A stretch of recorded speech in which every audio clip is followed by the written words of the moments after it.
Hello students, welcome to Aligarh number 1 commerce channel. Myself Mariyam Aqeel. Topic हमने start किया था probability distribution, जिसके अंदर हमने दो डिफरेंट टाइप के probability distribution, binomial distribution and Poisson's distribution discuss कर रखा है हमारी प्रीवियस वीडियोस में। Here in this video we are going to begin with the normal distribution. ठीक है, तो इसके बारे में थोड़ा सा इंट्रोडक्शन देख लेते हैं कि टॉपिक क्या कह रहा है। ठीक है, तो firstly it was discovered by an English mathematician Abraham De in 1733। Later it was rediscovered and applied by Laplace and Carl Gauss. ठीक है, तो हमने जितने भी डिस्ट्रीब्यूशंस के बारे में पढ़ा था, सबसे पहले हमने ये देखा था कि मेनली वो किसने डिस्कवर किया था। ठीक है, क्योंकि डिस्ट्रीब्यूशन को स्टार्ट करने से पहले हमें सबसे पहले ये देखना भी जरूरी है कि किसने उसको डेवलप किया, किसने उसको डिस्कवर किया।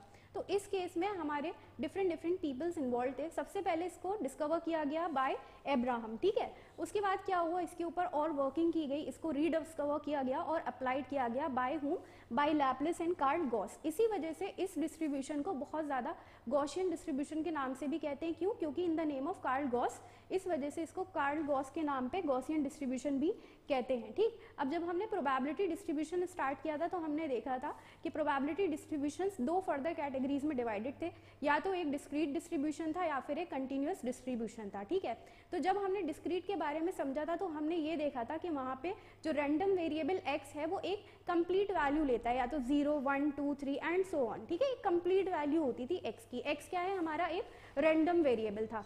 बट नॉर्मल डिस्ट्रीब्यूशन एक ऐसा डिस्ट्रीब्यूशन है जहां पे जो रैंडम वेरिएबल x है वो एक कंप्लीट वैल्यू नहीं, यहाँ पे कंटिन्यूअस वैल्यूज में भी जा सकता है। दैट मीन्स x की वैल्यू क्या हो सकती है? पॉइंट्स में भी हो सकती है। ठीक, यानी x की वैल्यू 0 या फिर 1 के बीच में, यानी एक पॉइंट की वैल्यू में भी निकल कर आ सकती है। ठीक, अब कौन सी ऐसी वैल्यूज हैं जो आपकी पॉइंट्स में भी आ सकती हैं? डिफरेंट हो सकती हैं, या तो किसी की हाइट्स हैं, किसी के वेट्स हैं। ठीक है, तो पॉइंट्स में भी निकल कर आ सकते हैं। तो अगर वैल्यू एक कंप्लीट नंबर है तो वो डिस्क्रीट डिस्ट्रीब्यूशन के अंदर जाएगा, और अगर पॉइंट्स में भी निकल कर आ रही है तो वो क्या है? कंटिन्यूअस डिस्ट्रीब्यूशन के अंदर इन्वॉल्व होगा। तो वो हमारा नॉर्मल डिस्ट्रीब्यूशन एक ऐसा डिस्ट्रीब्यूशन है जो एक हमारी कंटिन्यूअस डिस्ट्रीब्यूशन की कैटेगरी में लाई करता है। ओके, अदर कैरेक्टरिस्टिक्स क्या है इसकी? कि इंडिपेंडेंट कॉजेज। इंडिपेंडेंट कॉजेज का क्या मतलब है कि जब हम नॉर्मल डिस्ट्रीब्यूशन के बारे में बात करेंगे तो यहाँ पे इंडिपेंडेंट कॉज होंगे, यानी happening of one event will not affect the happening of the another event. ठीक है, उसके बाद कहता है कि the value of p and q is very large. ठीक है, neither p nor q is very small. अब p और q के बारे में हमें पता है कि दोनों ही वैल्यू क्या थी, हमने बाइनोमियल से ही समझना स्टार्ट कर दी थी कि p क्या है? प्रोबेबिलिटी ऑफ सक्सेस है, और q क्या है? प्रोबेबिलिटी ऑफ फेलियर है। यानी अगर कोई चीज हो रही है तो उसका होना हमारे लिए सक्सेस है, और नहीं हो रही है तो उसका ना होना हमारे लिए फेलियर है। सपोज अगर हम एग्जाम्पल ले रहे हैं एक कॉइन की, तो हम पूछ रहे हैं प्रोबेबिलिटी ऑफ कमिंग हेड। ठीक है, हेड आने की प्रोबेबिलिटी क्या है? अगर आपने एक अनबायस्ड कॉइन क्या किया है? टॉस किया है। ठीक है,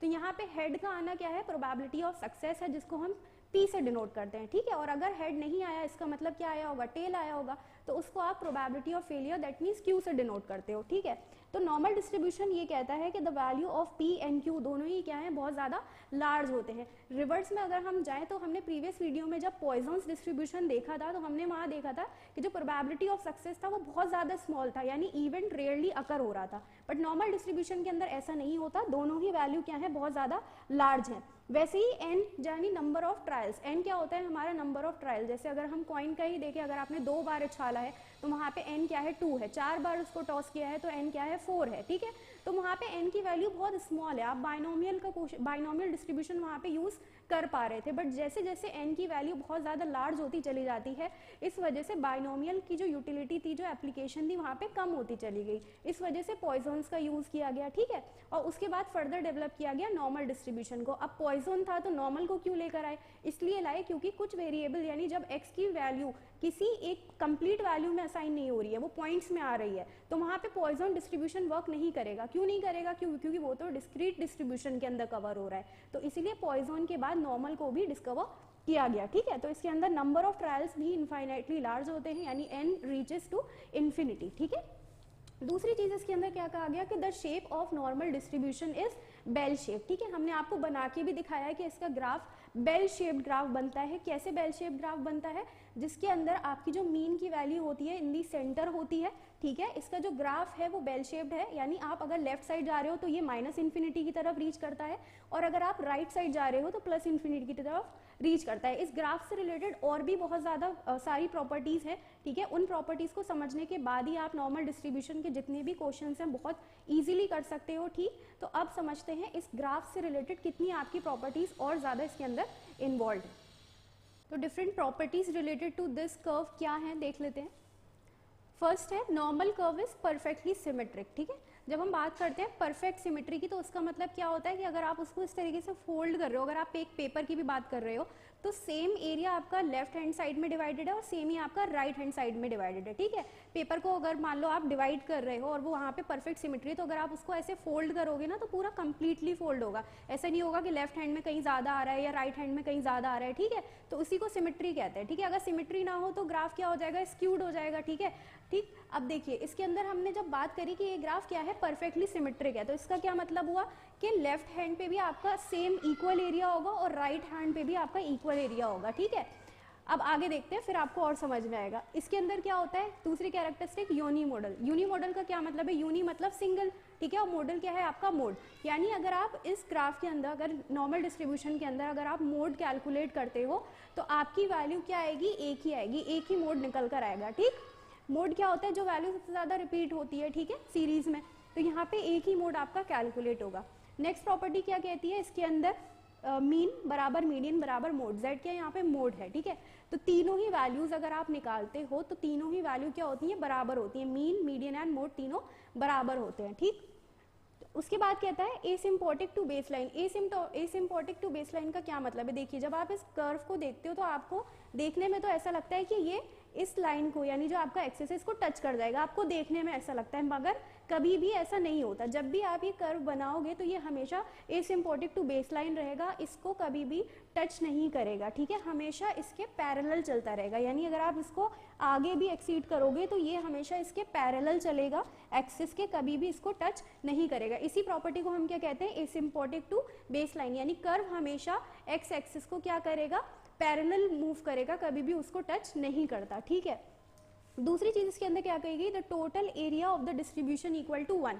अब देखिए जो हमने पहली कैरेक्टरिस्टिक देखी थी ना कि normal curve is perfectly symmetric और the total area of distribution equal to 1, दोनों को एक साथ समझते हैं। देखिए हमने जब बात करी परफेक्ट सिमेट्री की तो हमने कहा कि लेफ्ट एरिया राइट एरिया दोनों सेम होंगे, बराबर होंगे, कहीं पे भी कोई स्क्यूनेस नहीं होती, ठीक। और दूसरी में हमने ये देखा कि जो पूरा एरिया है वो कितना है, 1 है, ठीक। तो इसको आप क्या मान सकते हो कि 50% आपका इधर एरिया होता है तो आपका इधर भी कितना होता है, 50% ही होता है। तो ओवरऑल आपका कितना है, 100%। 100% मतलब 1 है, ठीक है।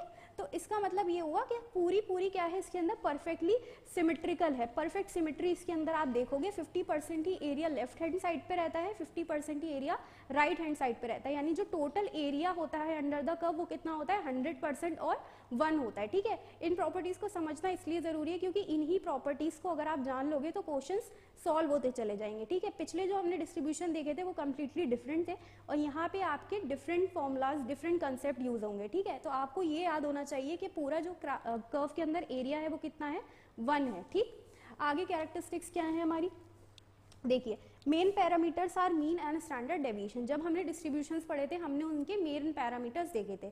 जैसे हमने जब पॉइजन्स डिस्ट्रीब्यूशन देखा था तो उसका मेन पैरामीटर क्या था, हमारा m था, ठीक है, m था। m कैसे निकालते थे, n इंटू पी करके निकालते थे। अब जब हम नॉर्मल डिस्ट्रीब्यूशन की बात कर रहे हैं तो इसके अंदर मीन और स्टैंडर्ड डेविएशन हमारे क्या कहलाते हैं, मेन पैरामीटर्स कहलाते हैं, ठीक है। नॉर्मल डिस्ट्रीब्यूशन के अंदर मेन चीज़ ये होती है कि आपको टेबल देखना आनी चाहिए, यानी वैल्यूज़ किस तरीके से देखते हैं वो हम आपको आगे क्वेश्चंस करेंगे तो पता लगेगा। दूसरी चीज़ आपको कर्व को देखना आना चाहिए। अब आप कर्व को कैसे देखोगे, जब आपको उसकी प्रॉपर्टीज़ पता है, ठीक है, यानी आपका कितना एरिया किस वैल्यू को डिनोट कर रहा है वो सब अगर आपको पता होगा तब आप इजिली कर्व को देख पाओगे, तब आप न्यूमेरिकल्स को अटेम्प्ट कर पाओगे, ठीक। तो एक चीज़ तो आपने समझ ली कि ये जो पूरा एरिया अंडर द कर्व होता है ये कितना होता है, 1 होता है या फिर 100% होता है, ठीक है। अब हमने ये देखा कि जब हमारी वैल्यूज़ हैं तो माइनस इन्फिनिटी तो रीच कर रही है और राइट हैंड साइड पे प्लस इन्फिनिटी की तरफ रीच करती हैं, ठीक है। तो यहाँ पे जब हम मेन चीज़ देखते हैं तो वो ये है कि हमें पता होना चाहिए ओके इतने से इतने तक का, जैसे अगर हम -1 standard deviation to +1 standard deviation तक का एरिया देखें वो कितना है, ठीक है। क्योंकि अगर हमें sub division of the curve पता है कि कितना एरिया कितनी वैल्यू को डिनोट कर रहा है, तभी जो चीज़ हमसे पूछी जा रही है, जो भी वैल्यू हमसे निकलवा रहा है उसको कैलकुलेट कर पाएंगे, ठीक है। तो इससे रिलेटेड भी आपको इन्फॉर्मेशन प्रोवाइड कराई गई है, ठीक है। क्या कहता है ये डिस्ट्रीब्यूशन कि अगर आप एरिया देखोगे पूरा तो वो तो 1 है, ठीक है। बट जब आप देखोगे 1 स्टैंडर्ड डेविएशन से लेकर +1 स्टैंडर्ड डेविएशन तक, तो वो एक स्पेसिफिक परसेंटेज को डिनोट करता है। क्या है वो परसेंटेज? 68.26%, ठीक है। अब ये परसेंटेज याद होनी चाहिए, वही चीज़, क्योंकि न्यूमेरिकल करने हैं तो परसेंटेज नहीं पता होगी तो नहीं कर पाएंगे, ठीक है। तो -1 से लेके +1 स्टैंडर्ड डेविएशन तक का कितना एरिया शो करता है? 68.26% ऑफ द ग्राफ, ठीक है, ऑफ द कर्व। कितना एरिया है? 68.26। अब दूसरी चीज़ क्या गई? -2 स्टैंडर्ड डेविएशन से लेके +2 स्टैंडर्ड डेविएशन तक का जो एरिया है वो शो करता है 95.45%, ठीक। सिमिलरली जब हम -3 स्टैंडर्ड डेविएशन से लेकर +3 स्टैंडर्ड डेविएशन तक एरिया देखते हैं तो वो शो करता है 99.73%, ठीक है। इस तरीके से आपका कैरेक्टराइज कर दिया गया कि इतने से इतने तक की वैल्यू ये है, इतने से इतने तक की वैल्यू ये है। मेन चीज़ अब आपको इसके अंदर क्या करनी होती है कि जब अब तक जो हमने डिस्ट्रीब्यूशन पढ़े वहाँ पे हम किसका यूज़ कर रहे थे? एक्स का यूज़ कर रहे थे, ठीक है। बट जब हम नॉर्मल डिस्ट्रीब्यूशन के बारे में बात करते हैं तो यहाँ पे हम एक स्टैंडर्ड नॉर्मल वेरिएबल यानी स्टैंडर्ड नॉर्मल वेरिएट को कैलकुलेट करते हैं। अब ये स्टैंडर्ड नॉर्मल वेरिएट क्या है? तो जब इसके अंदर हम बात करेंगे तो स्टैंडर्ड नॉर्मल वेरिएट क्या है? यहाँ पे z है, ठीक है। अब आप कहोगे कि x को z में क्यों कन्वर्ट कर रहे हैं, z का यूज़ क्यों कर रहे हैं? इसलिए कर रहे हैं क्योंकि हमारे पास जो यूज़ होना है अब x का नहीं होना, हमें z का यूज़ करना है, ठीक है। z क्या है? एक स्टैंडर्ड नॉर्मल वेरिएट है और उसका एक स्पेसिफिक फॉर्मूला हमारे पास अवेलेबल है, ठीक है। तो हम पहले क्या करते हैं? z की वैल्यू को कैलकुलेट करते हैं। जब हमें z की वैल्यू कैलकुलेट हो जाती है तो हमारे पास एक स्टैंडर्ड नॉर्मल डिस्ट्रीब्यूशन कैलकुलेट होता है, ठीक है। देखिए z कैसे निकालते हैं? हमारा x minus by mean divided by standard deviation, ठीक है। जब आप एक नॉर्मल डिस्ट्रीब्यूशन को क्या करोगे? स्टैंडर्ड नॉर्मल डिस्ट्रीब्यूशन में कन्वर्ट कर लोगे तो उस डिस्ट्रीब्यूशन के अंदर मीन की वैल्यू क्या होती है? 0 और स्टैंडर्ड डेविएशन क्या होता है आपका?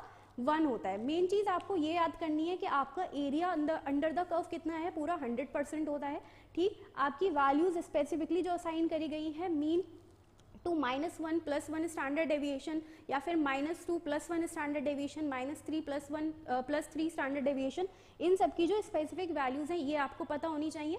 दूसरी चीज़ आपको ये पता होना चाहिए कि यहाँ पे हमें क्या निकालना है? z निकालना है, ठीक है। क्योंकि हमारा जो कंसेप्ट है वो z के ऊपर बेस्ड है। z क्या है? एक स्टैंडर्ड नॉर्मल वेरिएट है, ठीक है। जब आप एक स्टैंडर्ड नॉर्मल डिस्ट्रीब्यूशन बनाते हो तो जब हमने पहले यहाँ पे मीन शो कर रखा था, अब उसी को हम क्या करते हैं? z के थ्रू शो करते हैं, क्योंकि यहाँ पे हमें z का यूज़ करना है और z की यहाँ पे वैल्यू क्या होती है? 0 होती है, ठीक है। यानी z की वैल्यू क्या है? यहाँ पे 0 है। मीन की वैल्यू स्टैंडर्ड नॉर्मल डिस्ट्रीब्यूशन के अंदर 0 होती है और स्टैंडर्ड डेविएशन की क्या होती है? 1 होती है। बट जब आप इसको इस तरीके से बना लोगे तो वही आपका क्या होगा? स्टैंडर्ड नॉर्मल डिस्ट्रीब्यूशन होगा। अब जितने ही क्वेश्चन होंगे इन्हीं प्रॉपर्टीज़ को ध्यान में रखे होंगे, तो बाय हार्ट इन प्रॉपर्टीज़ को लर्न कर लीजिए। अब आगे देखेंगे इनसे रिलेटेड डिफरेंट क्वेश्चंस। तो क्वेश्चन देख लेते हैं। क्वेश्चन आपसे कह रहा है how would you use normal distribution to find approximately the frequency of exactly 5 success in 100 trials, the probability of success in each trial being p equal to 0.1, ठीक है। अब आपको यहाँ पे क्या लगाना है? नॉर्मल डिस्ट्रीब्यूशन लगाना है और आपको कैलकुलेट करनी है frequency of exactly 5 success in 100 trials. अब यहाँ पे ट्रायल्स क्या है? n है, n बहुत ज़्यादा लार्ज है। तो जब आपने नॉर्मल डिस्ट्रीब्यूशन का कंसेप्ट देखा तो आपको पता है मेन जो यहाँ पे फॉर्मूला चलने वाला है वो क्या चलने वाला है? z equal to x minus x bar divided by standard deviation, ठीक है। क्यों? क्योंकि यहाँ पे हम रैंडम वेरिएबल की जगह स्टैंडर्ड नॉर्मल वेरिएट का यूज़ कर रहे हैं जिसको हम z से डिनोट करेंगे, ठीक है। तो जब आपने z का फॉर्मूला देखा तो आपको क्या क्या चाहिए? आपको x चाहिए, ठीक है, और आपको क्या चाहिए? x बार चाहिए। x बार क्या है? आपका मीन है डिवाइडेड बाई स्टैंडर्ड डेविएशन, ठीक। तो जब आप इस क्वेश्चन को देख रहे हो तो ना तो आपको मीन की वैल्यू डायरेक्ट गिवन है, ना ही आपको स्टैंडर्ड डेविएशन की वैल्यू गिवन है, ठीक।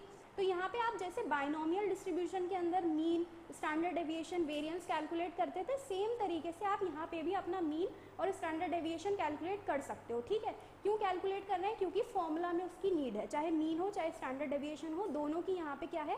नीड है। मीन का फॉर्मूला हमारा वही रहेगा, हमारा क्या होता था? n इंटू पी, ठीक है। स्टैंडर्ड डेविएशन क्या होता था? n p q का स्क्वायर रूट कर देते हैं, क्योंकि वेरिएंस का ही जब हम स्क्वायर रूट कर देते हैं तो वो क्या बन जाता है, स्टैंडर्ड डेविएशन बन जाता है, ठीक है। अब जैसे हम बायनोमियल में देखते थे, हम देखते थे कि n क्या गिवन है और हम देखते थे कि p क्या गिवन है, ठीक है।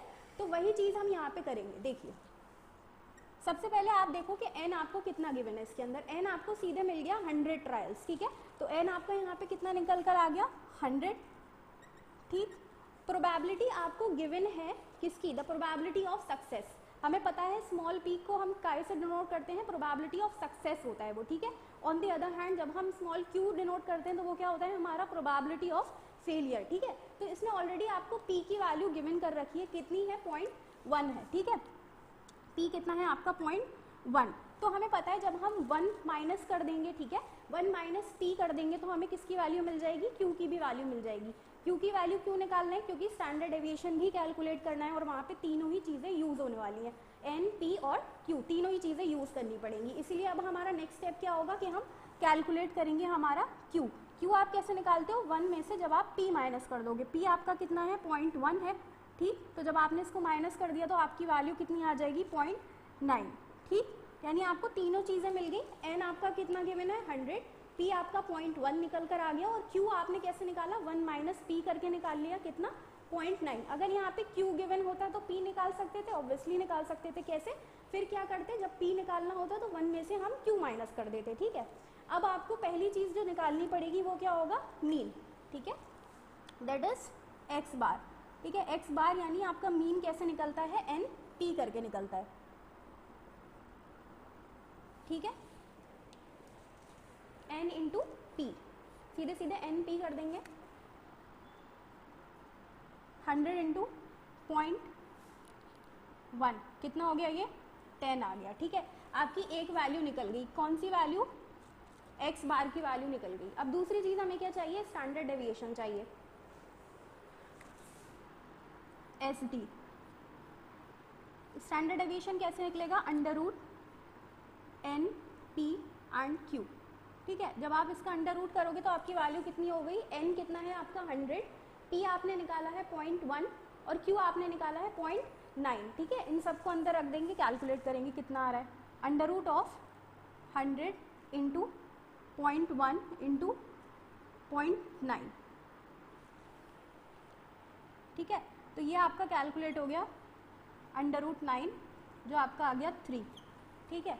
तो आपको दोनों वैल्यू मिल गई, आपको स्टैंडर्ड डेविएशन भी मिल गया और आपको अपना मीन भी मिल गया, ठीक है। अब दूसरी चीज़ हमें क्या करनी है, सिर्फ z की वैल्यूज़ निकालनी है इस तरीके से कि आपको x एक बार निकालना है, एक वैल्यू निकल आएगी, दूसरी वैल्यू आपको निकालनी है और आपको देखना है कि z स्कोर में, z टेबल में उनकी वैल्यू कहाँ लाई कर रही है, क्योंकि मेन ये जो क्वेश्चन है कैसे होने वाले हैं, आपके z टेबल के थ्रू होने वाले हैं। अब आपसे क्वेश्चन ने ये बोला है कि फ्रीक्वेंसी ऑफ एग्जैक्टली 5 सक्सेस के बारे में बात कर रहा है, एग्जैक्टली 5 सक्सेस, ठीक है। ना तो बिटवीन का क्वेश्चन है, ना बियॉन्ड, ठीक है, ना बिलो, सीधे सीधे एग्जैक्टली 5 सक्सेस। जब आप 5 की बात कर रहे हो तो आपका जो 5 है वो कहाँ लाई कर रहा होगा, किस वैल्यूज के बीच में लाई करेगा, या तो 4.5 के बीच में लाई करेगा या कहाँ लाई करेगा 5.5 के बीच में लाई करेगा, ठीक है। इन्हीं दोनों वैल्यूज के बीच में लाई करेगा। अब देखिए अब आपकी जो वैल्यू है, एक बार आपकी वैल्यू क्या हो सकती है x की, एक तो 4.5 हो सकती है, ठीक। ये क्या है हमारा x, हम क्यों ले रहे हैं एक बार 4.5, क्योंकि 5 या तो 4.5 के बीच में लाई करेगा और 5.5 के बीच में लाई करेगा। तो एक बार आप z की वैल्यू निकालोगे जब आप x रखोगे 4.5 और दूसरी बार आप x की वैल्यू निकालोगे जब आप z की वैल्यू निकालोगे जब आप x रखोगे कितना 5.5, ठीक है। तो दोनों बार में आपकी z की वैल्यू देखते हैं कितनी निकल कर आ रही है। यहाँ पे z इक्वल टू कितना हो जाएगा, x आपने लिया 4.5 माइनस मीन आपने अभी कैलकुलेट करा था, कितना निकाला था 10, ठीक है 10, और आपका डिवाइडेड बाय किससे होता है, स्टैंडर्ड डेविएशन से होता है। तो ये वैल्यू देख लेते हैं कितनी आ गई, 4.5 माइनस 10 डिवाइडेड बाई 3, तो ये आपकी वैल्यू आ गई माइनस 1.83, ठीक है। 2 डिजिट तक हमने ले लिए हैं और लंबी वैल्यू है, 2 तक ले लिया है, एक्यूरेसी मेंटेन रहे इसलिए, ठीक है। अब x की वैल्यू दूसरी जो हमारी आएगी कितनी आएगी 5.5, क्यों, क्योंकि हमें एग्जैक्टली 5 सक्सेस के बारे में पूछा है जो कहाँ लाई करेगी, या तो 4.5 या फिर 5.5 के बीच में लाई करेगी। तो एक बार z की वैल्यू हमने निकाली जब x लिया 4.5, दूसरी z की वैल्यू कैसे निकलेगी जब हम x लेंगे 5.5, ठीक है, 5.5 माइनस 10 डिवाइडेड बाई 3, ये तो चीज़ें सेम ही रहेंगी क्योंकि मीन भी 10 है और स्टैंडर्ड डेविएशन यहाँ पे क्या है, कितना 3 है। अब इसको सॉल्व करेंगे, 5.5 माइनस 10 डिवाइडेड बाई 3, ठीक है, तो ये वैल्यू आपकी कितनी आ गई, -1.5, ये आपको वैल्यूज मिल गई 2, ठीक है। यानी अगर आपसे पूछ रहा है एग्जैक्टली 5 सक्सेस, तो आपकी वैल्यू कहाँ लाई करेगी, -1.83 और -1.5 के बीच में लाई करेगी, ठीक है। अब आपको इनकी Z टेबल में वैल्यूज देखना आना चाहिए कि इनकी क्या वैल्यू है according to the Z table. देखिए, तो हमने क्या देखा कि हमने जब देखना था कि एग्जैक्टली 5 की फ्रीक्वेंसी पूछ रहा था, प्रोबेबिलिटी पूछ रहा था, तो दो वैल्यूज के बीच में हमारा 5 लाई कर रहा था, या तो कब, जब x क्या हो 4.5 हो या फिर 5.5 हो, ठीक है। अब हमें x से तो मतलब है नहीं, हमें क्या चाहिए होता है यहाँ पे, स्टैंडर्ड नॉर्मल वेरिएट चाहिए होता है, जिसको हम z से डिनोट करते हैं।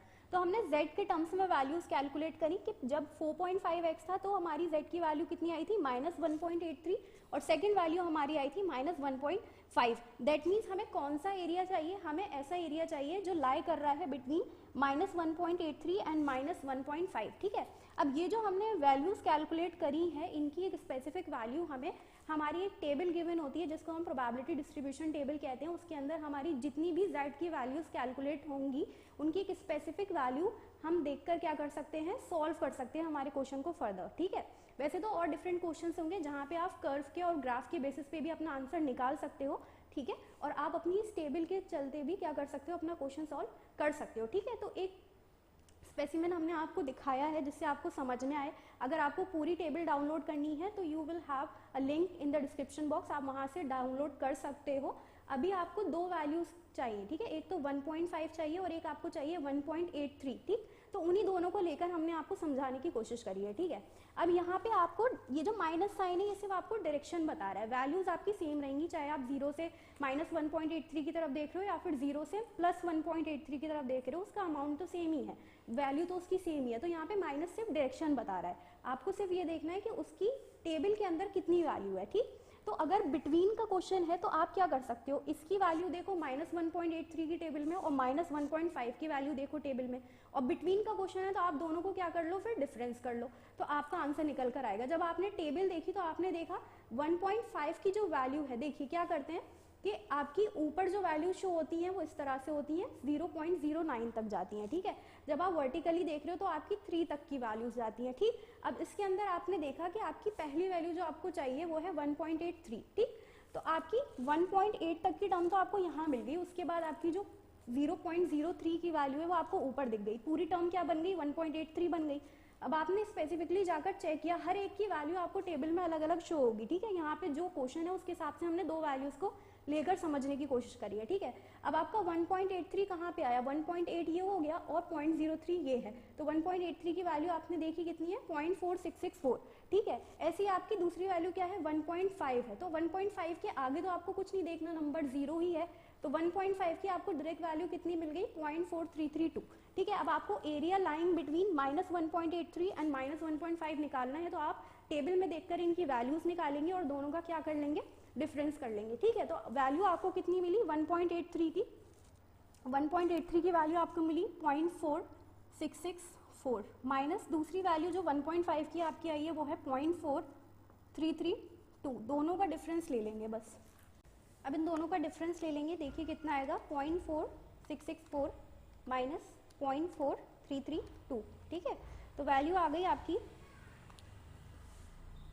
0.0332, ठीक है। अब आपकी वैल्यू कैलकुलेट हो गई, अगर आपको इसको परसेंटेज में कन्वर्ट करना है सीधे क्या कर देंगे, 100 से मल्टीप्लाई कर देंगे, ठीक है। 100 से आपने मल्टीप्लाई कर दिया, वैल्यू कितनी आ गई, 3.32%, ठीक है। आइए देख लेते हैं और डिफरेंट कैटेगरीज ऑफ क्वेश्चंस। अब नेक्स्ट क्वेश्चन देखते हैं। क्वेश्चन आपसे कह रहा है the mean of distribution is 60 with a standard deviation of 10, assuming that the distribution is normal, what percentage of items be. आपको 4 पार्ट्स में क्वेश्चन डिवाइडेड है, ठीक है।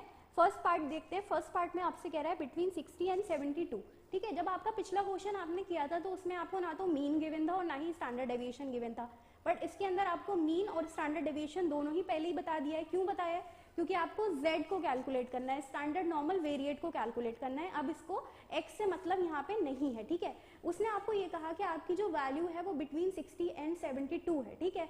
तो यहाँ पे उसने x की वैल्यू एक कितनी बताई 60, दूसरी बताई उसने 72। अब x को आपको क्या करना पड़ेगा, स्टैंडर्ड नॉर्मल वेरिएट में z में क्या करना पड़ेगा, कन्वर्ट करना पड़ेगा। तो कैसे करेंगे, उसका फॉर्मूला आपके पास अवेलेबल है z को कैलकुलेट करने का, क्या है, x minus mean divided by standard deviation, ठीक है। तो पहली वैल्यू देखिए कैसे निकलेगी,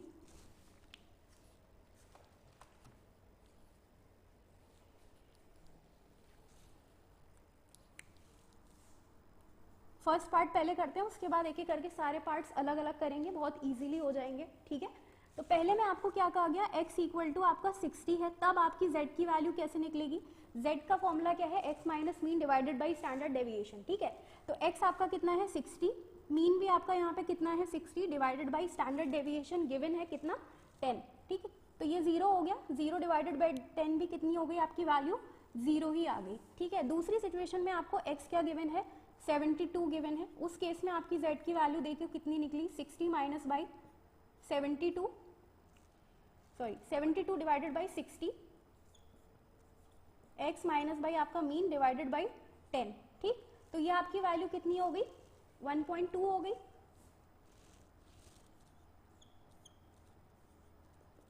कितनी वैल्यू आ गई 1.2। यानी आपको दो वैल्यू से ये समझ में आ गया कि जो आपका एरिया आपको निकालना है वो कहाँ लाई करेगा, 0 एंड 1.2 के बीच में लाई करेगा, ठीक है। एरिया लाइंग बिटवीन, आपको क्या निकालना है, एरिया लाइंग बिटवीन 0 एंड 1.2, ठीक है। ये आपने z की वैल्यूज निकालनी। अब z को आप क्या करते थे, देखते थे अपनी टेबल के अंदर कि उसकी रिस्पेक्टिव वैल्यूज आपको टेबल के अंदर क्या गिवन है। तो एक आपको देखना होगा 0, 0 पे तो ऑब्वियसली वैल्यू क्या रहेगी 0 ही रहेगी। दूसरी चीज आपको क्या देखनी है 1.2 की वैल्यू, ठीक है। 1.2 की वैल्यू आपको कितनी गिवन है 0.3849, ठीक। तो आपका आंसर सीधे सीधे यहाँ पे क्या हो जाएगा 1.2 की वैल्यू 0.3849। अगर आपको इसको कर्व के थ्रू समझना है तो देखिए कौन सा रीजन के बारे में ये बात कर रहा है। हमें पता है कि ये जो हमारा कर्व बनता है नॉर्मल डिस्ट्रीब्यूशन का, ये परफेक्टली क्या होता है सिमेट्रिकल होता है, ठीक। यानी 50% एरिया इसका इधर होता है, 50% एरिया इसका इधर होता है, एक बेल शेप्ड कर्व होता है, ठीक। जब आप इस डिस्ट्रीब्यूशन को एक स्टैंडर्ड नॉर्मल डिस्ट्रीब्यूशन में कन्वर्ट करते हो तो यहाँ पे जो z की वैल्यू रहती है वो क्या रहती है 0 रहती है। उसके राइट हैंड साइड में जो आपकी वैल्यूज चलती हैं क्या चलती हैं 1, 2, 3, ठीक है। उसके लेफ्ट हैंड साइड में क्या चलती है नेगेटिव वैल्यूज चलती हैं, ठीक है। तो अब आपसे क्या पूछ रहा है, रीजन जो आपसे पूछ रहा है वो 0 एंड 1.2 के बीच का रीजन पूछ रहा है, ठीक है। तो 1.2 आपका कहीं यही लाई कर रहा होगा, ठीक है। ये 0 अगर है तो प्लस का 1.2 इधर ही राइट हैंड साइड में ही आएगा, ठीक। अगर यहाँ पे आपका 1 है तो उसके थोड़ा सा आगे क्या होगा 1.2 होगा, ठीक है। यानी अगर आपका ये रीजन ये पूछ रहा है, ठीक है, ये रीजन से आपके बारे आपका क्वेश्चन क्या है इस रीजन की वैल्यू पूछ रहा है, ठीक है। तो सीधे सीधे आपने क्या करा टेबल भी देख ली, तो 0 से 1.2 तक का रीजन आपको टेबल के थ्रू भी मिल गया, और अगर आपने कर्व के थ्रू देखा तो आपको पता लग गया कि वो किस रीजन के बारे में पूछ रहा है, इसके बारे में पूछ रहा है। तो और फर्दर कैलकुलेशन इसमें क्या है, सिर्फ और सिर्फ टेबल में इसकी वैल्यू हम देख लेंगे। टेबल देखना हमने सिखाया है आपको पिछली वीडियो में कि आपको क्या करना है, सबसे पहले वैल्यू इधर देखनी है, और अगर कोई और सेकंड डिजिट भी इन्वॉल्व है तो आप ऊपर की वैल्यूज को भी कंसीडर करोगे। अब सीधे यहाँ पे क्या है 1.2, 0 पे इसकी वैल्यू आपने चेक करी कितनी आ गई 0.3849। दैट मीन्स 0 से 1.2 तक का जो आपका रीजन है उसकी वैल्यू कितनी है 0.3849 है, यही आपसे इसमें पूछ रहा था। तो वैल्यू कितनी आ गई 0.3849। आपको अगर इसको परसेंटेज में कन्वर्ट करना है 100 से मल्टीप्लाई कर देंगे 38.49%, ठीक है। नेक्स्ट पार्ट देख लेते हैं। अब नेक्स्ट पार्ट आपसे क्या कह रहा है, आपको निकालना है बिटवीन 50 एंड 60। जो अप्रोच फर्स्ट पार्ट में लगाई थी कि z की वैल्यूज कैलकुलेट करी थी, दो उनको टेबल के अंदर देखा था, देन कर्व में आपने देख लिया था कि कौन से रीजन के बारे में पूछ रहा है, वही सेम कंसेप्ट यहाँ करेंगे। अब यहाँ पे आपको जो बोल रहा है, पहले आपको x की वैल्यू क्या गिवन है 50, यानी जब आपका x इक्वल टू 50 है उसके टर्म्स में आपका z का वैल्यू आप कैलकुलेट करोगे, ठीक है। तो z कैसे निकलेगा 50 माइनस मीन आपका कितना है 60 divided by standard deviation, standard deviation कितना है 10 है, ठीक। तो ये कितना हो गया आपका -10, ठीक है, कैंसिल हो गया तो ये -1 आ गया।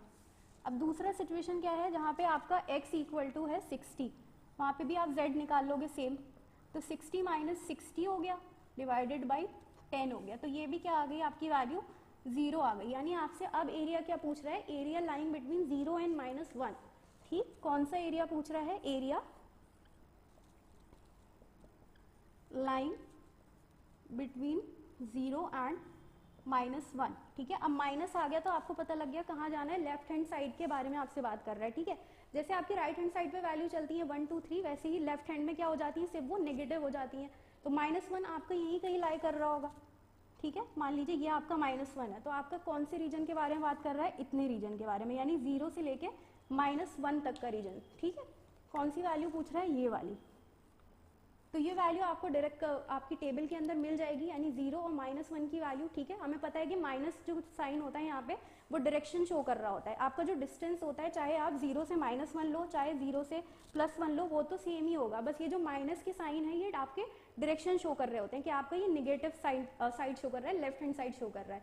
तो 1 की वैल्यू आपकी कितनी शो कर रही है, 0.3413, ठीक। तो ये जो आपकी रीजन की वैल्यू कैलकुलेट होगी वो कितनी हो गई, 0.3413।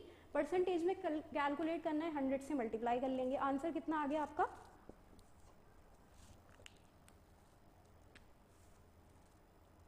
0.3413। परसेंटेज में कैलकुलेट करना है 34.13%। तो आपका ये जो एरिया था दैट इज 0 एंड -1 का, वो कैलकुलेट हो गया।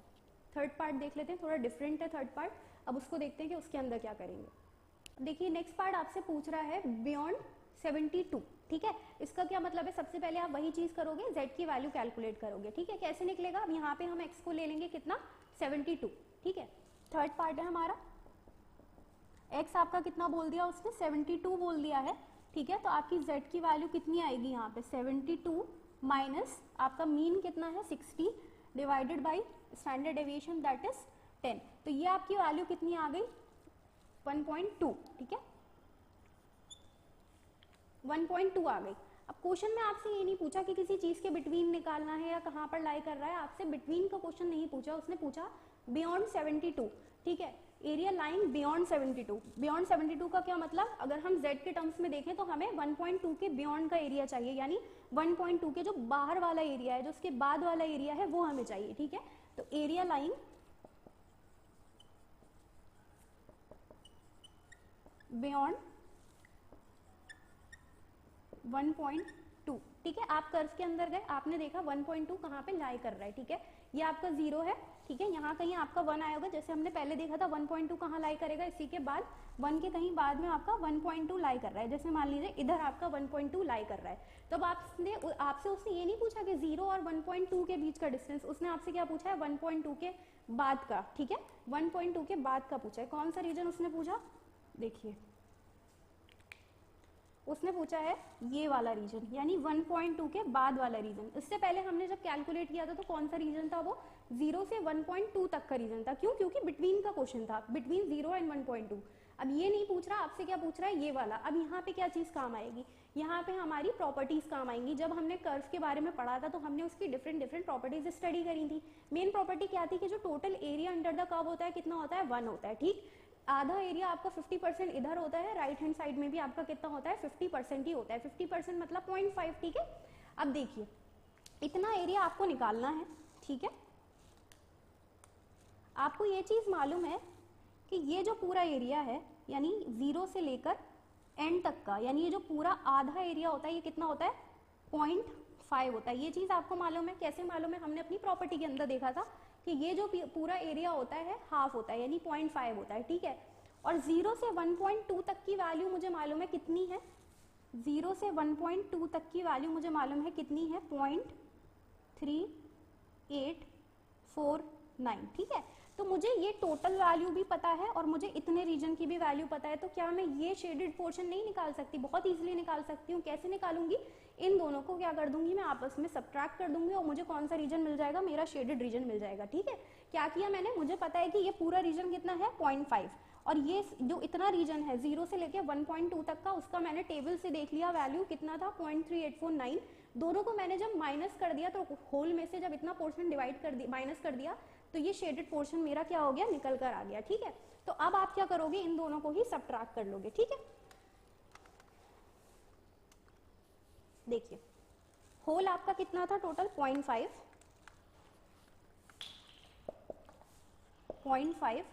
माइनस कर देंगे आप जो 0 से 1.2 तक का रीजन है, यानी 0.3849, कितना आ गया, माइनस कर लेते हैं, 0.5 माइनस 0.3849, 9।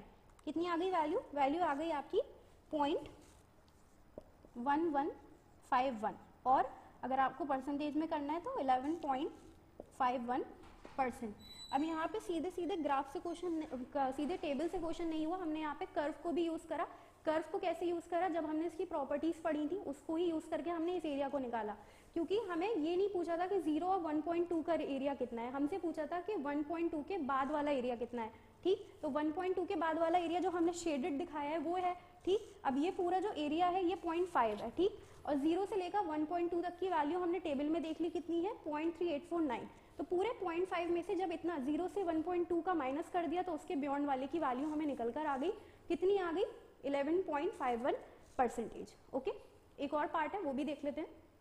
अब नेक्स्ट पार्ट में भी आपको बिटवीन 70 एंड 80 के बीच में कैलकुलेट करना है। जैसे आपने शुरू के 2 पार्ट्स देखे थे कि 2 वैल्यूज थी, उनके बिटवीन का रीजन आपसे पूछ रहा था, वही सेम चीज यहाँ पे आपको कह दिया है बिटवीन 70 एंड 80 के बीच में आपको निकालना है। वही चीज करेंगे। सबसे पहले क्या करते हैं, z की वैल्यू कैलकुलेट करते हैं।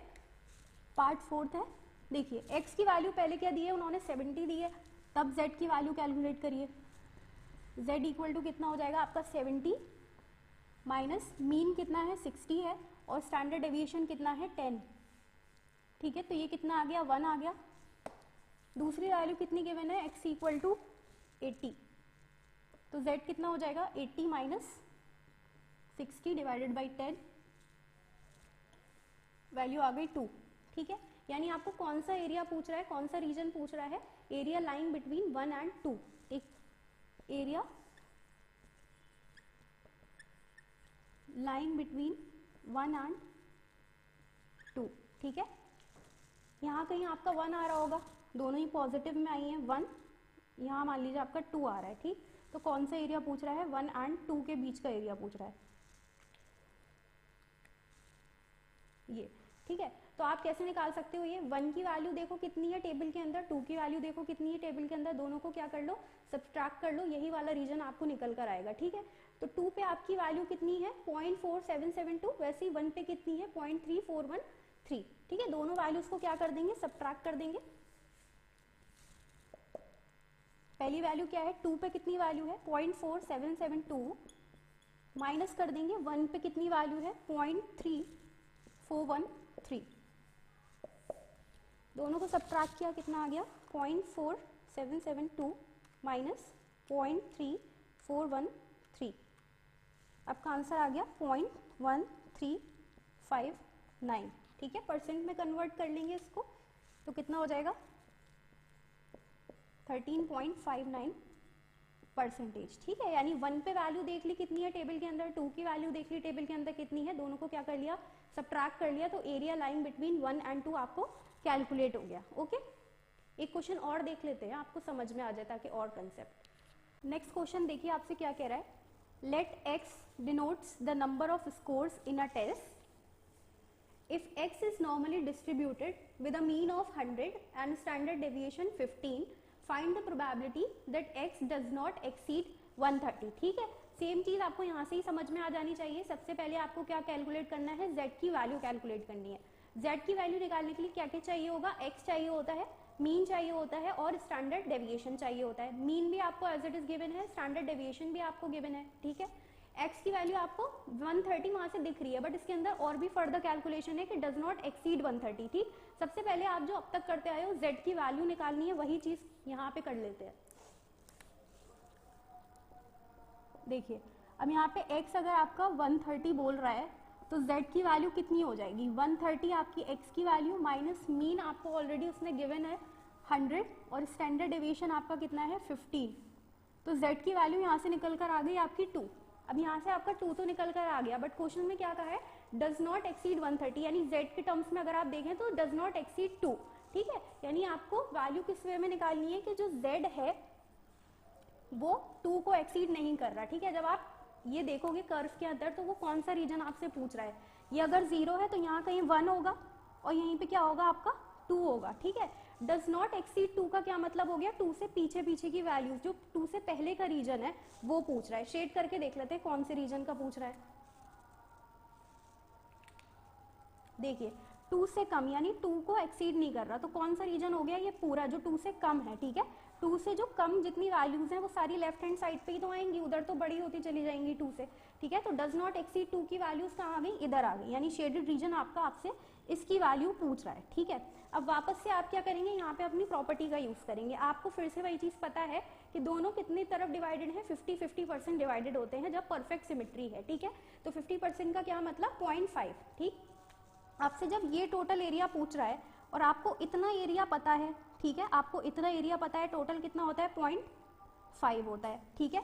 0 से 2 तक की वैल्यू आप टेबल में देख सकते हो कि 0 से 2 तक की वैल्यू कितनी है, ठीक, कितनी है हमने यहाँ पे शो भी करी है 0.4772, ठीक। तो जब आपसे ये टोटल रीजन पूछ रहा है तो आप इतना 0.5 प्लस 0 से 2 तक की जितनी वैल्यू आपने टेबल में देखी है उन दोनों को जब ऐड कर दोगे तो यही पूरा टोटल रीजन ही तो निकल कर आ जाएगा, ठीक है। यानी 0 से 2 तक की वैल्यू प्लस आपका जो प्रॉपर्टी के थ्रू आपने फाइंड किया कि आधा पूरा जो रीजन है कितना होता है 0.5 होता है, दोनों को आपने जब ऐड कर दिया तो आपका शेडेड रीजन निकल कर आ जाएगा, ठीक है। कैसे करेंगे अब इसको, दोनों ही वैल्यू को क्या कर दोगे आप ऐड कर दोगे। तो एक तरफ की आपकी वैल्यू कितनी थी 0.5 थी, प्लस आपकी कितनी वैल्यू जो 0 से 2 तक की वैल्यू है उसका कितना है वैल्यू 0.4772, दोनों को जब आप ऐड कर दोगे तो आपका शेडेड रीजन निकल कर आ जाएगा कितना 0.5 प्लस 0.4772 कितनी आ गई 0.9772, 0.9772, ठीक है। परसेंटेज में कर लेंगे 97.72%, ठीक है।